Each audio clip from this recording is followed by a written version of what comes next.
Hit that light in there for me. Trying to see if I can share it.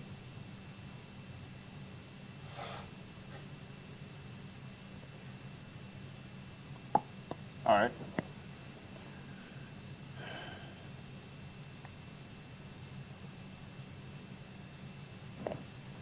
You ready?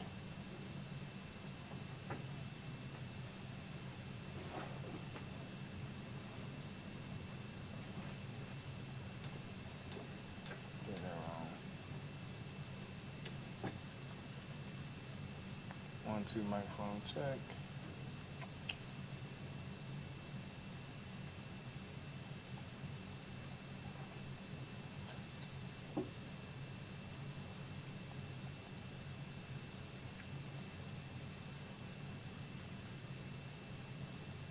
So, let's make sure it's on.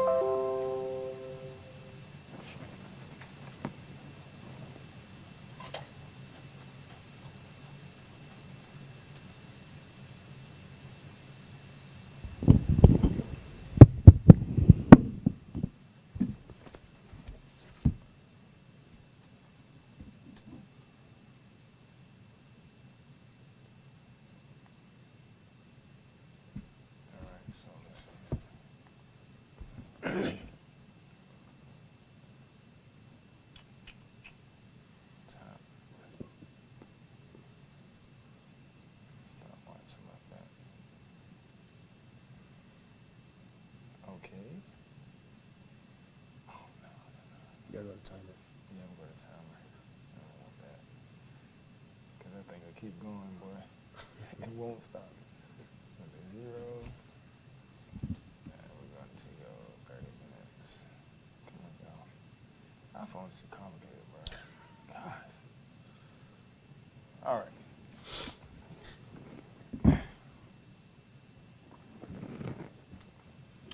All right, I'd like to say good evening. Well, actually, good afternoon. Let me make sure we can get some noise. Okay. Yeah, we got some noise going on. I'd like to say good afternoon to and welcome everybody to the Bible in Plain View, whether now or later, whenever you decide to tune in. I hope this is a blessing to you. We're doing it a little early today in Atlanta. We usually, over the past few years, we've been doing it at 6 o'clock for the most part. So, you know, I think I'll try to just change it up and see what'll benefit, you know, the volunteers here in Atlanta as far as doing the Bible in Plain View, what'll be a little better. So we may try a few things over the next few months as far as the timing and the day is concerned. All right, so with that being said, I'd like to look at something today that's very important. As you know, here the Bible in Plain View is we like to do this to, you know, be able to help you understand your Bible, whether it be things as far as prophecy and deep things are concerned.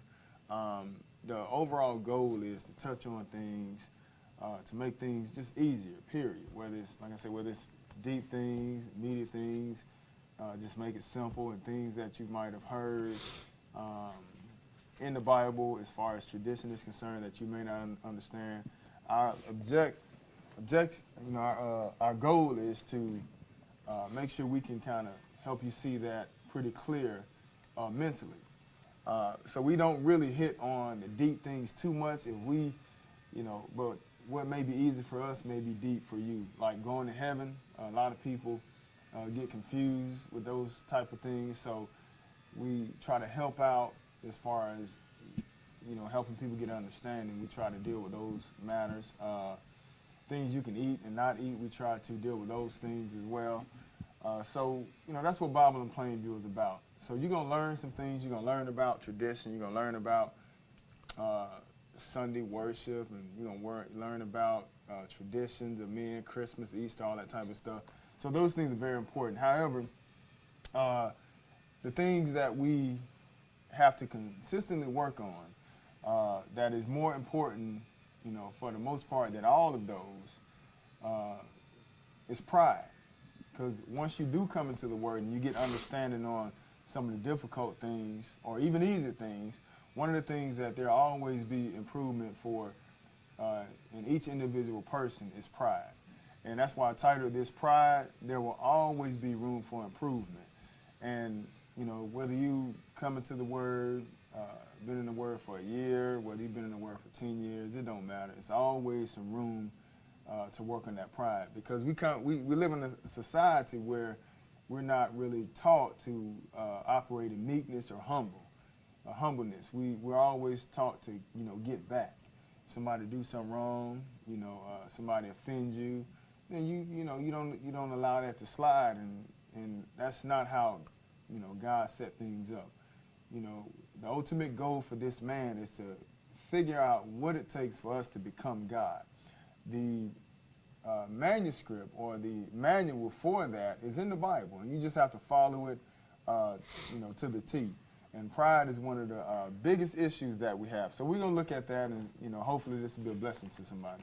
So Proverbs chapter 6, we're going to pick this up at verse 16 and verse 17. And when you get that, Brother Cephas, go ahead and read for me. Go ahead. A proud look, a lying tongue, Mm-hmm. and hands that shed innocent blood, Go ahead. and a heart that devises wicked imaginations, feet that be swift to run in running to mischief. Okay, so now we're talking about the things that the Lord don't like. As a matter of fact, let's see here. Maybe we can bring it up to 15, Proverbs 16. What is it? Proverbs 6, okay. Let's see if we can bring it up to verse. Okay, all right, so read that again. Start at 16 again. These 6 things doth the Lord hate. Now notice what he said now. He said, these 6 things does the Lord hate, and you can read the rest of them on your own. We're just going to, you know, mainly for the purpose of the class and the sake of time, we're looking at this one in particular. The first one he names, well, finish that, what he say?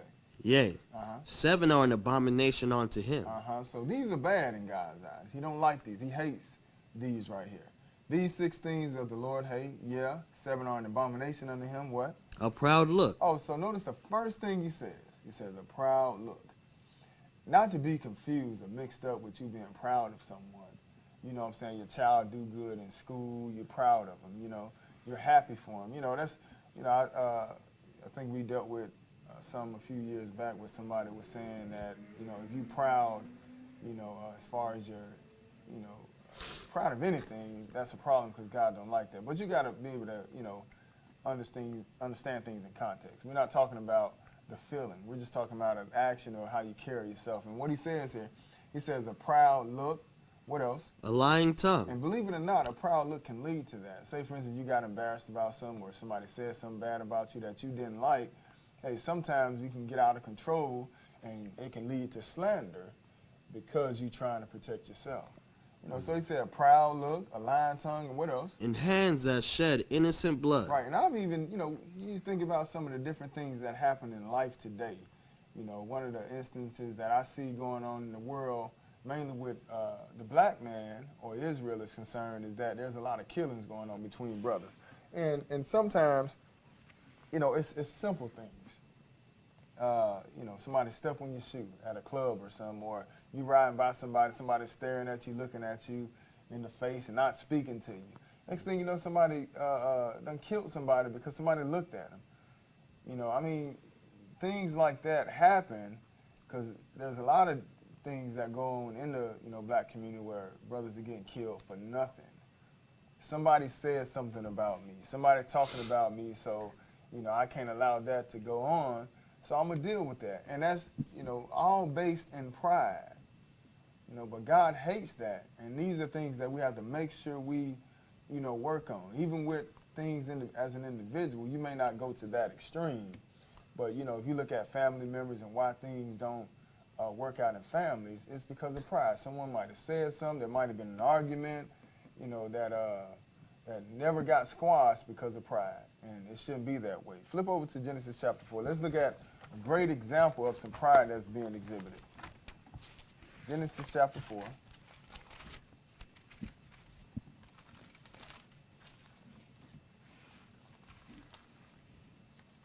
Genesis chapter 4. We're going to pick this up at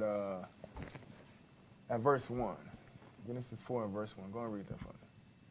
And Adam knew Eve, his wife, Mhm. and she conceived, and bare Canaan, and said, I have begotten a man from the Lord. Mhm. And she again bare his brother Abel. Go ahead. And Abel was a keeper of sheep, but Cain was a tiller of the ground. Mm-hmm. And in process of time it came to pass that Cain brought of the fruit of the ground an offering unto the Lord. Okay, so now this is something that happened in the beginning between, you might have heard the story about Cain and Abel, but let's see what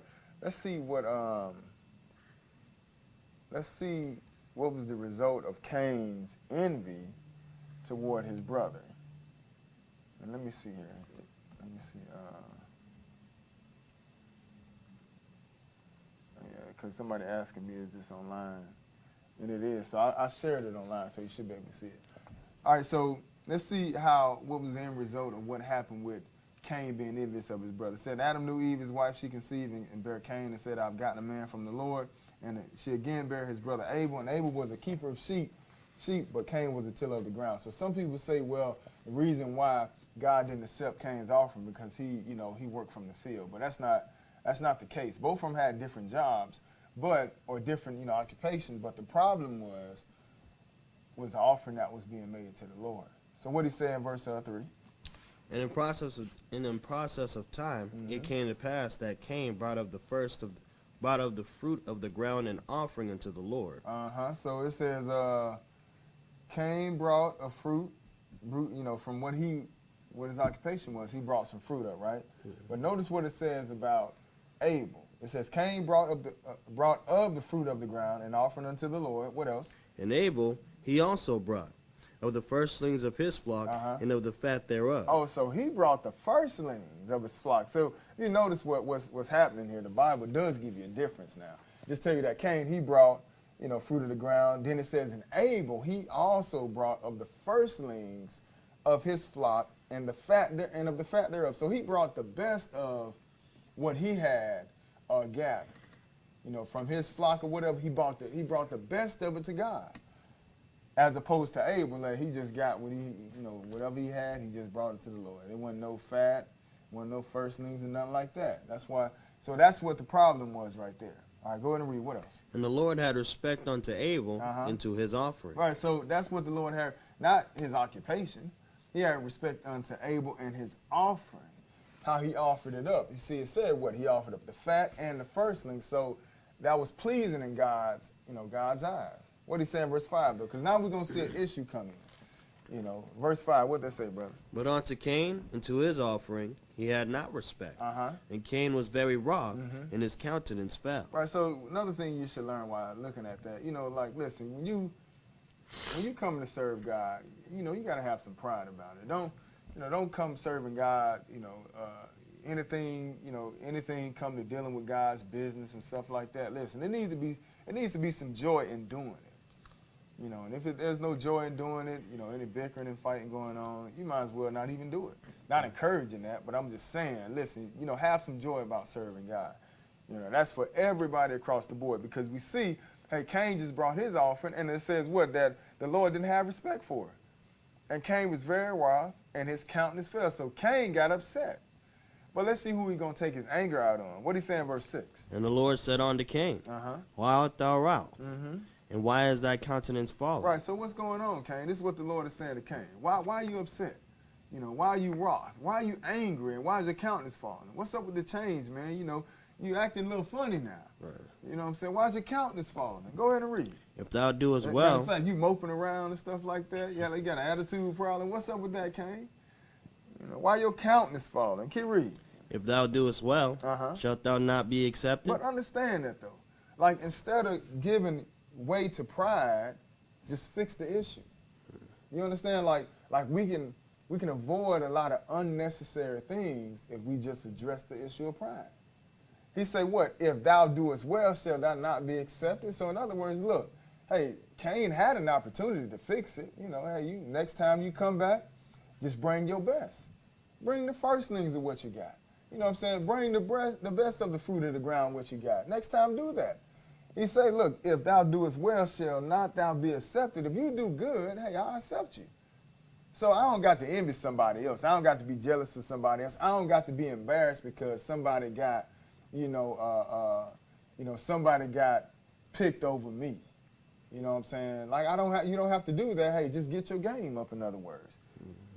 Up your game. He said, if thou doest well, shall not thou be accepted. And what else he say, brother? And if thou doest not well, But understand this, if you don't do well, what's waiting on you, brother? sin lieth at the See, door. and guess what? Death is right there too. But it's not that, because the wages of sin is death. But just pay attention, Satan is waiting on you. That's what we have to understand. If you do well, you're going to be accepted. If you do not, like you said, if thou doest not well, sin is lying at the door. Satan waiting on you. That's why, it makes sense in Ephesians where it tell you don't let the sun go down on your wrath and don't give place to Satan, right? Let's go look at it right quick. We'll come right back. But it makes sense now, because I see, matter of fact, I just seen recently how, pride got involved and. Yeah, 4 and 26. What read that say? What does it say, brother? I'll pick up verse 26. Okay, go ahead. Be angry and sin But not. notice what it say though, right? It say, this is Paul saying, be ye angry and sin not. Can you read? Let not the sun go down upon your wrath. Right, so you want to kind of deal with things in a timely fashion. It happened on a certain day, deal with it the same day. Don't let it get out of hand, because what'll happen, brother? Neither give place to the devil. Right, so don't give place to the devil. So back to Genesis, like he said in verse 7, if thou doest well, shall thou not be accepted? And if thou doest not well, sin lie at the door. You're going to allow Satan to get in there. So you got to shut that pride down. And I'm telling you, man, most people think that, hey, we got this under wraps. But pride will stop you from entering into the kingdom of God. Whatever God has given you to do, whether it be, early in the word or you come into the word, be satisfied in your position. You know what I'm saying? Don't, whatever jobs, whatever home, however it is, there's always room to improve on this issue of pride. Because these are the small things that'll end up causing you to miss the whole big picture. And the big picture at the end of it is salvation. Flip over to Matthew chapter 5. Let's see what the Lord says about the meek and humble. Matthew chapter 5, these are, we call these Beatitudes. Blessed is this man, blessed be this so-and-so, blessed be. So let's look at this one in particular. We're going to start at verse 2. Matthew 5 and verse 2. Go and read that for me. And he opened his mouth and taught them, saying. Now this is Jesus talking. He said he opened his mouth, taught them, saying what? Blessed are the poor in spirit. Blessed are the poor in spirit. Not talking about poor physically, poor in spirit, like mentally. Poor in spirit, like you ain't, we ain't high-minded. We ain't thinking ourselves to be high-minded or above anybody else, regardless of how much money you got, regardless of your titles. Listen, you still operating, in a humble fashion, because that's how the Lord was. Like we trying to be just like Jesus. Like he had to humble himself to the point where he died for the sins of man for nothing. Like he didn't do nothing wrong. He got killed for nothing. You see, like it was our fault, so we should have paid the price for our sins. But we weren't good enough, so hey, Jesus went on and died. But you see him operating in the form of humbleness. Blessed are the poor in spirit. What belongs to the poor in spirit, Brother Cephas? For theirs is the kingdom of heaven. Right, not the rich, not the high and mighty, not the proud. He said, for theirs is the kingdom of heaven. So if you want to know what it's going to take you to get into the kingdom, look, one of the first things he mentioned here, as far as you being blessed, is being poor in spirit. He says, for theirs is the kingdom of heaven. Go ahead and read. What else? Blessed are they that mourn, for they shall be comforted. That's right. And hey, Israel as a whole is mourning. And you have some people mourning for the sign and crying for the things that are happening in the world. Don't agree with the things that are taking place. However, he said, for they shall be confident. In due time. What else he say, brother? Blessed are the meek, for they shall inherit the earth. Right, so that's like another form of humbleness. He said, blessed are the meek, for they shall inherit the earth. That is not a misprint, not heaven. You ain't going off to heaven nowhere. You're going to inherit the earth, because the Lord going to bring his kingdom to this earth. That's why he tells you in Matthew chapter 6, around verse 9, the Lord's prayer, pray thy kingdom come. Because you're going to inherit the earth. You're not going off to heaven nowhere. It's going to all be here. But guess who it's given to? It's given to the meek. He said, blessed are the meek, for they shall inherit the earth. You see, it's not based on status, not based on how rich we are, how poor we are, as far, it's not based on your material things. It's based on how you, allowing this man to conform to the word of God, how you allowing this man to change. All right? He said what? Blessed are they that mourn, for they shall be comforted. Blessed are the meek, for they shall inherit the earth. Flip over to Psalm chapter 149. Let's look at this reward for this meek. Psalm chapter 149. Psalm chapter 149. We're going to pick this up at verse 1. Go and read that for me. Praise ye the Lord. Sing unto the Lord a new song, Uh-huh. and his praise in the congregation of saints. Mm-hmm. Let Israel rejoice in him Go ahead. that made him. Mm-hmm. Let the children of Zion be joyful in their king. That's right, because hey, even as a nation of people, the Israelites, hey, we have a king. That's why we, it don't do us no good to get so much caught up. You grab my water for me, brother. It's on the tip of my bag, or you can get something back there. Well, that's why it don't really do us no good to, get caught up in all the politics and stuff like that, because, it's gonna end real soon. Then on top of that, hey, the Israelites, we have a king. And if you follow in Israel doing, I'm sorry, I got it over here. If you're doing what Israel is doing, hey, you looking forward to that king that's coming as well. That king is Jesus, right? So he said, praise ye the Lord, sing unto the Lord a new song, and his praise in the congregation of saints. Let Israel rejoice in him that made him. Let the children of Zion be joyful in their king, because our king is coming. And he going to rule from Zion. Go ahead. Let them praise his name in the dance. So ain't nothing wrong with dancing, is it? No. That's why we have a good time serving God, feast and everything. He said, let them praise his name in the dance. Go ahead and read. Let them sing praises unto him with the timbrel and harp. Just talking about using instruments to praise the Lord. Go ahead and read. For the Lord taketh pleasure in his people. Oh, pay attention. He say, for the Lord take pleasure in his people, right? But there's a stipulation behind that. He said, for the Lord take pleasure in his people. What'd he say, brother? He will beautify the meek. Not the proud. He said he's going to beautify the who? The meek. The meek with what? Salvation. Oh, see, that's what we're trying to get, though. We're trying to get that salvation. We're trying to get these new bodies, trying to get this everlasting life. And the way you're going to get it, hey, you're going to have to get some meekness, going to have to get some humbleness.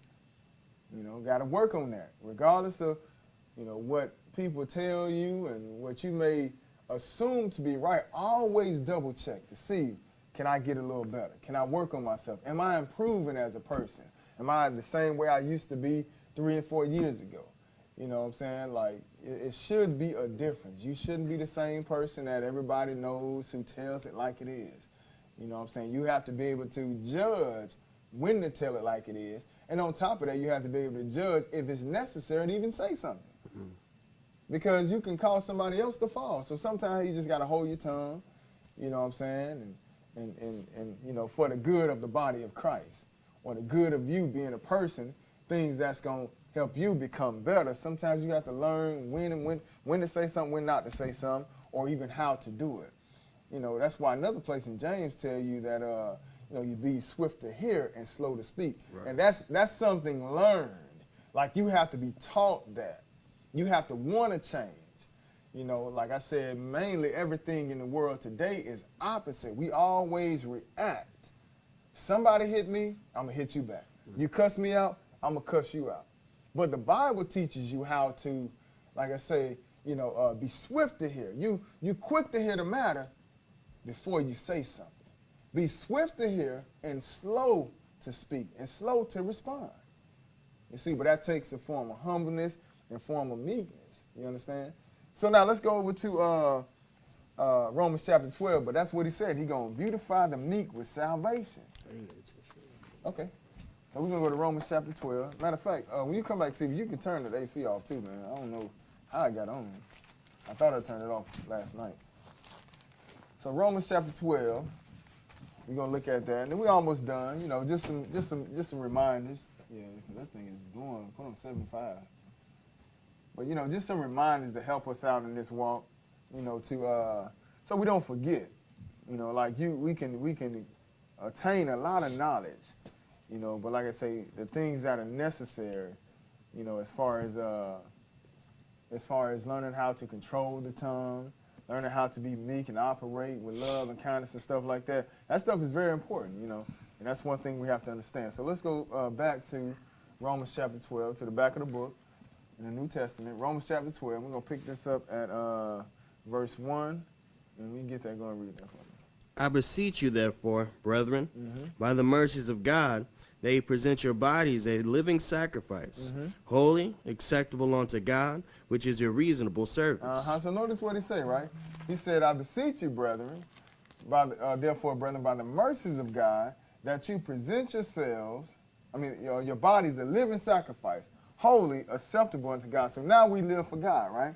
So things are going to change. We don't do things like we used to now, all right? We're living for God now, so hey, we're going to have to, give up this old man. In other words, we got to kill off this man, and we're going to, once we're dead, we're living now as a sacrifice unto the Lord, all right?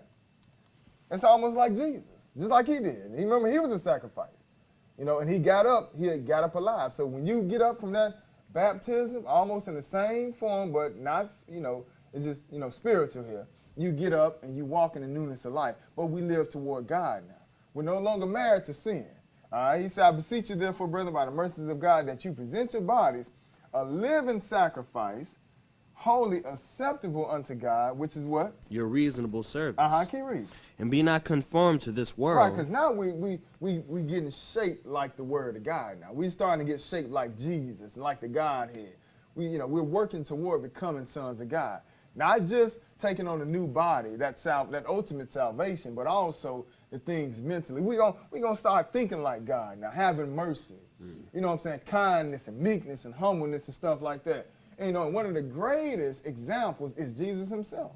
That's one of the greatest examples we can look at as far as showing us how to operate when it comes to people.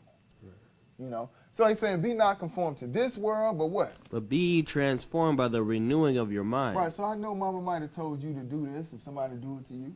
I know if dad, hey, daddy might have taught you how to get it in, don't let nobody do nothing to you. I know it, society pushes that, but hey, you got to change that when you come into the word. He say what? Be ye transformed by the renewing of your mind. That what? That ye may prove what is that good and acceptable and perfect will of God. That's what we're trying to show, that you may prove what is that good and acceptable and perfect will of God. That's what's going to end up happening when it's all said and done. But you show them what the will of God is by the way you live. Whether you know it or not, a lot of people watching you. You gotta make sure you pay attention to that. That people are watching you to see if you're going to actually change. As soon as you drop the ball, they're going to remind you, I thought you said you was in the Word. You see? So you may not think somebody's watching you, but they're paying attention. So you got to always make sure that you have your T's crossing your I's dotted all the time. Go ahead and read. What else, brother? For I say, through the grace given unto me, to every man that is among you, not to think of himself more highly than he ought to think. But you see that? Paul is saying, look, though, I say to every man that is among you, not to think of himself more highly than he ought to think. Like, don't put yourself in a position that you're not in. If whatever you've been given to deal with, just deal with that. Don't try to do more than what's necessary unless it's asked of you. Work on what it is you've been given to deal with, and then in the necessary time, then hey, like I tell you, promotion comes from God. But you don't have to, try to spoil the whole plan because you may be in a position or you just may not be moving up right now. So sometimes pride can get in the way. And that's what he says, as far as say through the grace given unto me to every man that is among you, not to think of himself more highly than he ought to think. Just, hey, keep that mindset on a level playing field. Keep it on the level playing field. Let another man praise you. Go ahead and read. What else? But to think soberly. Right. Don't get drunk now, mentally. You know what I'm saying? He said think soberly. Because remember now, God hates pride. And that's usually what happens. Before the downfall takes place, pride is usually always in the way. Keep reading. According as God hath dealt to every man the measure of faith. So he said think soberly according as God hath dealt to every man the measure of faith. So whatever God has given you to deal with, either now when you first come into the word, hey, stick to what you have. Be focused on yours. Don't be focused on Abel's. You understand? Don't focus on Abel. Focus on what you got. Improve what God has given you. You understand? And be content with that. Don't, try to throw out a monkey wrench in the whole plan because, hey, God just gave you what you got. You know, but just remember that whether you're new in the Word, whether you've been in the Word, these are things we have to always remember. Let's flip over to Luke chapter 14, the last place. Luke chapter 14, we're going to pick this up at verse 8. When you get it, you can read it for me. When thou art bidden to any man, when thou art bidden of any man to a wedding, sit not down in the highest room, lest a more honorable man than thou be bidden of him. And he that bade thee in him come and say to thee, give this man place, and thou begin with shame to take the lowest room. Go ahead. But when thou art bidden, go and sit down in the lowest room, that when he that bade thee cometh, he may say unto thee, friend, go up higher. Then shalt thou have worship in the presence of them that sit at meat with thee. That's right, keep reading. For whosoever exalteth himself shall be abased, and he that humbleth himself shall be exalted. Right, so the overall meaning to this parable is like, look, if somebody invites you to a wedding and you get to the wedding, take the low seat in the house. You know what I'm saying? Don't go into the wedding and you take the high seat, then another man come in who has a higher stature than you, he come up and the man who bid him to the wedding asks you to get up and send you to the back of the room. And the other man come and he sit in your spot. But as you take that walk of shame to the back of the room, you embarrassed now. You understand? So what it's saying is, look, take the low seat in the room. You know, take the low seat in everything in life. Just take the low road. You know what I'm saying? Because those who exalt themselves, guess what's going to happen? They're going to be brought down. Remember, God hates a proud look. So those that exalt themselves, he's going to bring them down. But those that abase themselves, guess what he's going to do? He's going to exalt them. So these are things that we have to remember. So he says what? But when thou art bidden, go and sit down in the lowest room, that when he that bade thee come, he may say unto thee, friend, go up higher. So you wait for them to invite you to the higher position. You understand? Listen, everything takes some time. You don't have to force your hand. Just be patient. And when it's time for God to promote you or move you up, whatever it is, whether it's job, whether it's church, whether it's life, hey, God will do that. But don't force your hand, because what's going to end up happening, you end up falling. So that's what we have to understand. Pride, will always be room for improvement. I hope somebody got some understanding in Jesus' name. Praise God.